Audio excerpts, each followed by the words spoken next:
안녕하세요. 지구별 인문학 여행자 지구인입니다. 마크 램지어 교수라는 사람이 위안부는 합법적 매춘부다 이런 논문을 썼습니다. 논문 제목은 태평양 전쟁의 성매매 계약 Contracting for Sex in the Pacific War 뭐 이런 논문을 썼거든요. 이에 대해서 좀 오늘은 편집 없이 가능하면 좀 편안하게 그냥 자료 화면 좀 적이고 그냥 줄이고 좀 편안하게 얘기를 좀 해보려고 합니다. 먼저 논문 측면에서 한번 보고 역사적인 측면에서 그리고 진짜 인문학적 측면에서 뭐 어떻게 봐야 되나, 이 논문에 대해서 이미 5명의 미국 교수들이 반박하는 아주 긴 논문을 냈거든요. 이런 얘기들을 좀 해볼까 합니다. 사실 저는 이런 졸렬한 얘기를 따져서 얘기를 해봐야 한다는 게 좀 유치하잖아요. 전 그래서 이런 얘기를 좀 잘 안 하는 편인데, 명색이 하버드 법대 교수인데 영향이 또 있을 테니까 그 얘기를 또 아예 안 할 수는 없어서 일단 한번 다뤄보려고 합니다. 존 마크 램지어 교수라는 사람입니다. 그래서 전통적인 친일파 교수예요. 일본에서 유년 시절을 보냈고요. 선교사 가족이었다는 것 같아요. 고등학교 때까지 일본에 살았습니다. 30대 때도 일본에서 연구를 했었고, 일본법과 일본 기업법이 백그라운드인 사람이에요. 일본에서 당연히 강의를 했겠죠. UCL이나 시카고 같은 데서도 강의를 했습니다. 그리고 일본에서 Order of Rising Sun, 우길장이라고 우길 훈장을 받은 사람입니다. 미쓰비시 교수라고 불리는 사람인데, 미쓰비시 장학생이라는 뜻입니다. 이게 무슨 얘기냐면, 보통 학교에 돈을 기부하거나 기부 입학 이런 걸 하거나 기부를 하거나 하면 학교 의자에 자기 이름을 새길 수가 있어요. 그럼 그 의자는 영원히 남는 거거든요. 자기 이름을 가지고. 더 큰 돈을 기부하면 링컨홀처럼 더 큰 곳에 이름이 들어갑니다. 근데 이 사람은 미쓰비시에서 돈을 기부해서 그런 것으로 보이는데, 학교 공식 직함에 미쓰비시 교수라고 들어가 있는 게 나름 독특하죠. 이 사람이 위안부가 매춘부다 라는 아티클을 쓴 게 이번이 처음이 아닙니다. 2년 전에 2019년 3월 하버드 로스쿨 교지에도 비슷한 글을 기고한 적이 있어요. 제목이 위안부와 교수들, Comfort Women and the Professors 라는 글인데, 동료 교수들에게 위안부가 매춘부다라는 걸 촉구하는 글입니다. 위안부의 존재는 증거가 빈약한 가설이다. 매춘부라는 증거가 훨씬 더 많으니 위안부 이야기는 믿지 말아라. 이런 내용의 글입니다. 아무리 학교 교지라지만 이번 논문은 참고로 하버드 정식 논문은 아니에요. 국제학술지인데 International Review of Law and Economics 라는 잡지거든요. 여기다 태평양 전쟁의 성매매 계약 Contracting for Sex in the Pacific War 라는 논문을 쓴 거예요. 이번에 일본 구구신문 산케이에도 발표를 했죠. 위안부 시작점은 여러분들이 난징 대학살부터 살펴봐야 됩니다. 난징 대학살이 1937년이거든요. 우리는 난징 학살 이렇게 얘기하지만 영어로는 Rape of Nanjing이라고도 얘기를 해요. 왜냐면 이때 워낙 강간이 많았거든요. 일본이 어떻게 보면 큰 나라가 아니잖아요. 근데 전 세계를 대상으로 전쟁을 했으니까, 그러니까 사람을 갈아 넣어야 되는 거거든요. 이런데 기본적으로. 그러니까 젊은 병사들이 환장하고 미치는 거죠. 그러니까 난징에서 이게 팍 터지니까 살인, 학살하고 강간도 미친 듯이 했거든요. 이게 2차 세계대전 이전입니다. 2차 세계대전이 1940년대 이때 들어가는 거니까. 그리고 미국인한테는 더더욱이나 2차 세계대전은 1941년에 시작해요. 진주만 폭격부터 시작한다고. 그래서 그 이전의 사건들에게 별로 관심이 없습니다. 근데 이때 난징 사건을 계기로 전 세계가 다 일본의 전쟁 범죄, war crime에 대해서 인지를 해버리는 거예요. 일본 입장에선 전쟁 범죄 비난을 피해야 될 거 아닙니까? 그럼 앞으로 난징 강간 사건 같은 게 없으려면 어떻게 해야 되겠어요? 그래서 전 세계에 위안소를 본격적으로 세우는 거예요.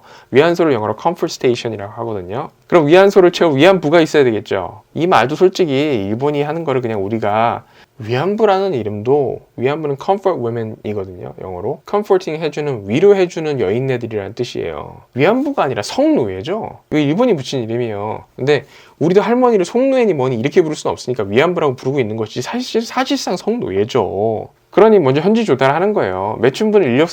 매춘부라는 건 인류 역사 최초의 직업이거든요. 어디에나 있다고. 그러니까 현지 조달하는 거죠. 근데 그걸로 부족하니까 우리나라에서 퍼다 날르는 거예요. 일단 논문 내용은 단순합니다. 당시 일본의 매춘부 제도가 합법이었다. 그리고 조선은 일본의 일부였다. 근데 위안부들이 쓴 계약서가 있다. 그러니 위안부가 합법이다라는 겁니다. 그러므로 위안부는 자발적 매춘부다라는 거예요. 그리고 일본 정부가 나쁜 것이 아니라 위안부를 리크루팅한 조선 사람들이 나쁘다라는 게 요지입니다. 여기에는 크게 4가지 정도의 문제가 있습니다. 첫 번째 문제는 일단 이 논리가 구라예요. 계약서가 발견됐다라는 것과 모든 사람들이 다 계약서를 썼다라는 말은 같지 않죠. 계약서가 나왔다는 것은 상당한 근거가 될 수 있죠. 그러나 모두 다 계약서를 썼다는 말은 논리적 비약이거든요. 성급한 일반화에 오르죠. 중학생도 아는 건데 이걸 하버드 교수라는 사람이 일단 논문을 쓴 거예요. 몇 프로가 계약서를 썼다는 통계도 아니고 이런 문건이 있다 이거예요. 근데 이마저도 논문상 치명적인 근거 오류가 있는데 이 얘기는 좀 이따 해보겠습니다. 이 얘기는 맨 마지막에 해보겠습니다. 영상 끝에 보시면 돼요. 성매매를 위해서 간 케이스가 있겠죠. 그러니 그 케이스가 있으니까 전부 위안부 전부 다가 매춘부다라는 논리예요. 여러분 기항호가 황후돼서 돌아왔으니까 몽고에 팔려간 공녀들은 성노예가 아니라 다 황후대접 받으러 간 겁니까? 말이 안 되잖아요. 이마저도 논문상에 아주 두 번째 문제는 계약서를 썼다고 자발적이다? 말이 안 돼. 계약서를 썼으면 자발적인 겁니까? 계약서가 있다. 그러므로 모든 위안부는 자발적 매춘부다. 이게 말이 되냐고요. 논리적으로 안 맞잖아요. 이게 아주 얍삽한 게 계약서가 있으니까 됐다. 정말 그럴까요? 어린 여자애 잡아다 감금해놓고 혼인신고에 도장 찍으면 그 둘이 정식 합법 부부가 된답니까? 납치, 감금, 폭행, 성폭행, 아동착취, 아동성폭행으로 감옥 가요. 성인 여자한테는 그럼 되나요? 성인 남자한테는 그래도 되나요? 그냥 불법 계약, 불공정 계약이에요. 민사 문제를 넘어서 형사로 감옥 간다니까. 이 논문엔 이런 게 아예 없어요. 너무 유치하죠. 이 논문은 오로지 한국인 위안부를 중심으로만 다루고 있습니다. 근데 위안부가 우리나라에만 있는 게 아니에요. 일본이 침략하는 나라마다 위안부들을 다 모았다고. 물론 위안부는 한국인이 압도적으로 많았어요.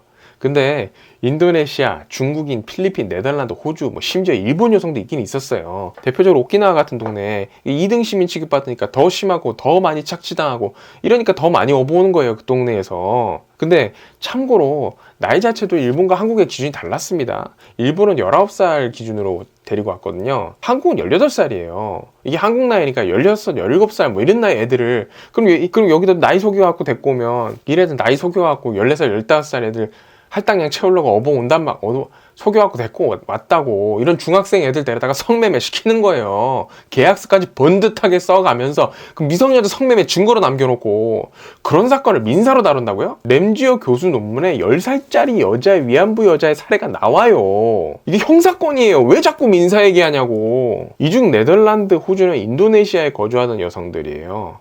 그러니 해외에서 국가보호를 못 받던 여성들이에요. 약자니까 얼마나 이용해 먹기가 좋습니까? 이 사람들 전쟁포로인데 이거 위안부로 갖다 잡아 쳐넣는 거예요. 이거 전쟁 범죄예요. 이 사람들하고 또 계약 다 했다고.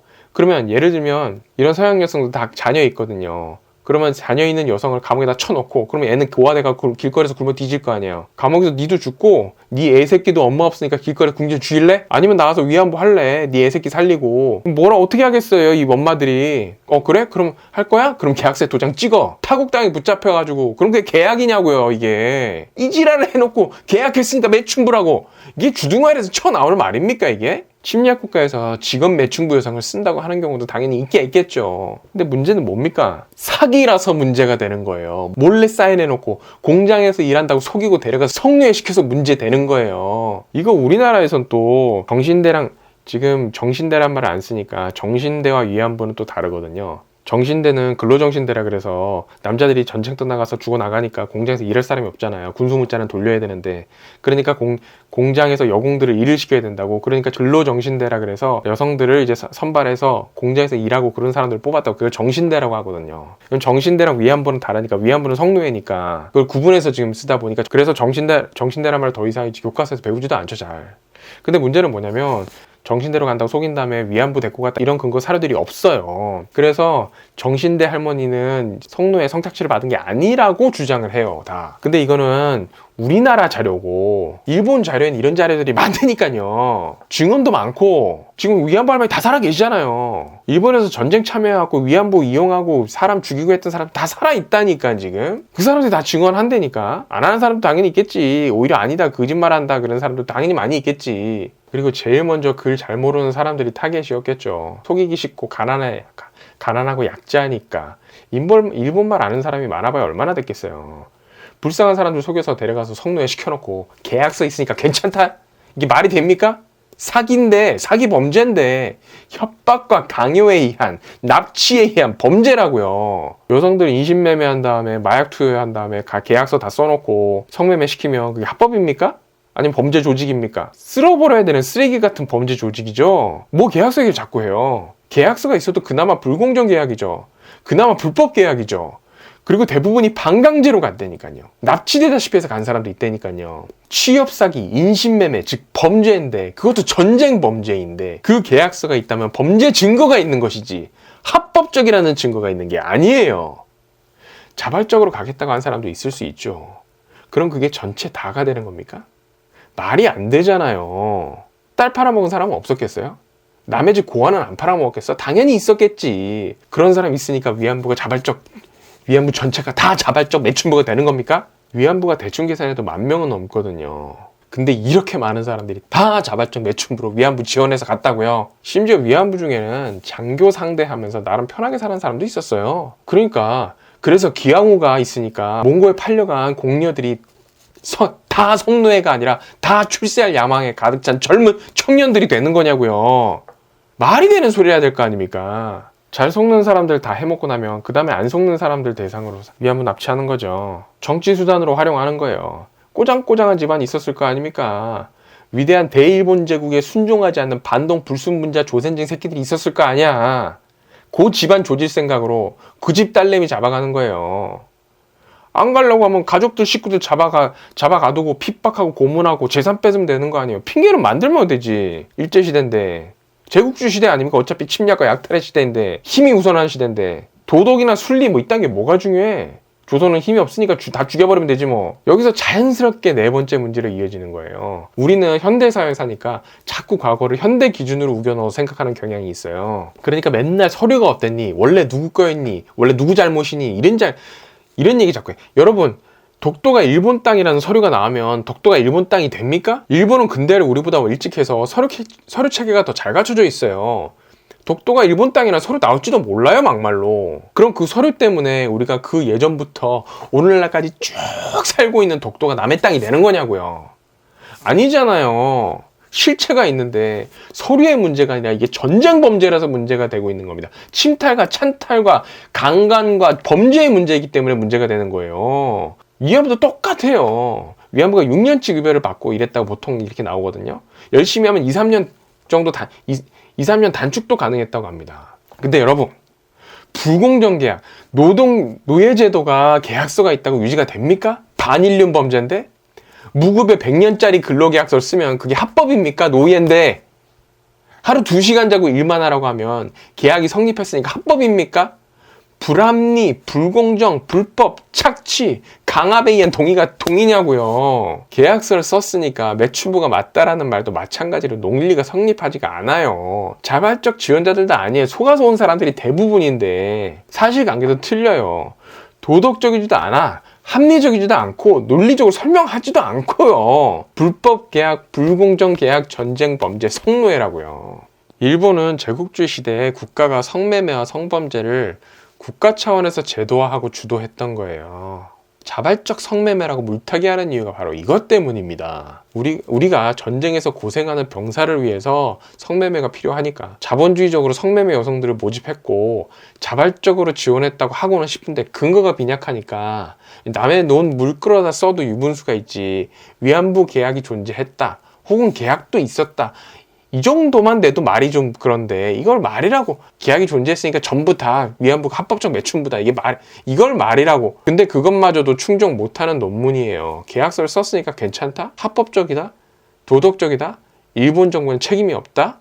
라고 주장하는 거는 애초에 말이 안 돼요. 논리적 성립이 안 되지 않습니까? 국가가 매춘을 주도한 게 괜찮다는 건지 아니면 매춘을 알선만 하고 방관했으니까 직접 하진 않고 방관만 했으니까 그러니까 괜찮다는 건지 합법인 게 괜찮다는 건지 도덕적이다라는 건지 도덕적이지도 않죠 막말로. 당시에 제국주의 시대에 이런 일이 있게 했겠죠. 근데 법 관련 학자가 이게 계약서가 있으니까 합법이다라고 하면 그런 개소리가 또 어디 있습니까? 살인 청부를 계약하면 그럼 그 살인은 합법이 되는 거예요? 나치가 유대인 가스실에 쳐넣기 전에 계약서 쓰면 그게 합법이 되냐고. 국가적 비난을 면하는 게 되냐고요. 왜 사기 범죄 형사건을 민사계약으로 보냐는 거예요. 너무 편협하잖아요. 모든 논문상의 이론과 논리는 비판받을 가능성이 있습니다. 프레임만 조금 바꾸면 그 말이 틀린 말이 돼버리니까. 그래서 보론에서 주장하는 이론과 논거에 대한 제한 사항을 아주 구체적으로 얘기해요. 논문에서는. 그래서 논문 제목이 지루하게 길잖아요. 뭐뭐에 대한 뭐뭐적 고찰, 가로 열고 뭐뭐 누구누구의 측면에서, 가로 열고 또 언제부터 언제까지 한정해서. 왜냐면 이거 그거 벗어나면은, 조금만 벗어나면은 얼마든지 공격받을 수 있다니까요. 그에 대한 제한사항과 프레임을 명확히 규정해야 하니까. 그러나 이 사람은 이걸 논문이라고 내놓으면서 그런 노력도 안 했어요. 이 텔시스는 민사에 한해서만 이야기하고 있으며 경쟁 범죄를 옹호하는 것이 아니고 뭐 이런 얘기를 충분히 써도 모자랄 판인데 결과를 정해놓고 시작하는 논문이잖아요. 조작이라고까지 할 만한 논문이에요.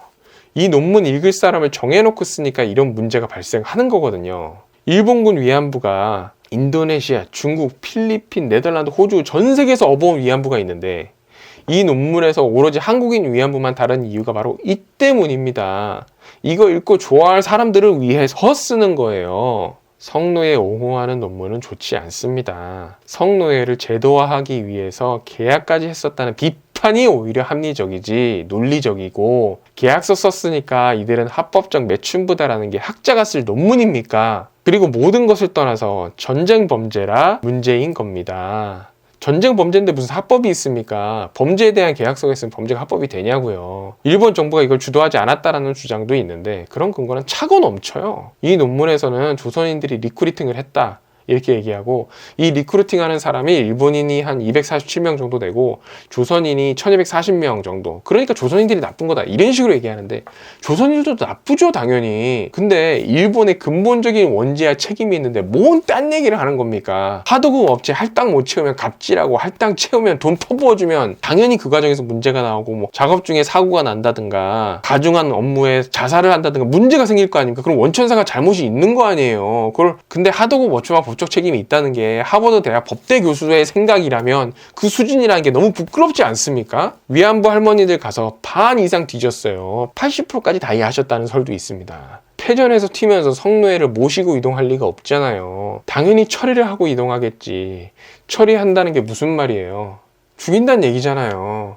그 고초를 뚫고 도망 나오거나 천운으로 살아 돌아오신 할머니들이 지금 생존자 할머니시들인 거 아닙니까? 10대 어린애들이 잡혀갔으니까, 너무 어린 나이에 잡혀가서 지금까지도 살아 계시는 거예요. 이런 분들이 6.25 한국전쟁 때 20대입니다. 이명박 정부 때 이분들이 70대 할머니세요. 늙지도 않았어 사실. 70대면은 요즘 세상에 늙은 할머니도 아니잖아요. 얼마나 어렸을 때 잡혀가셨으면.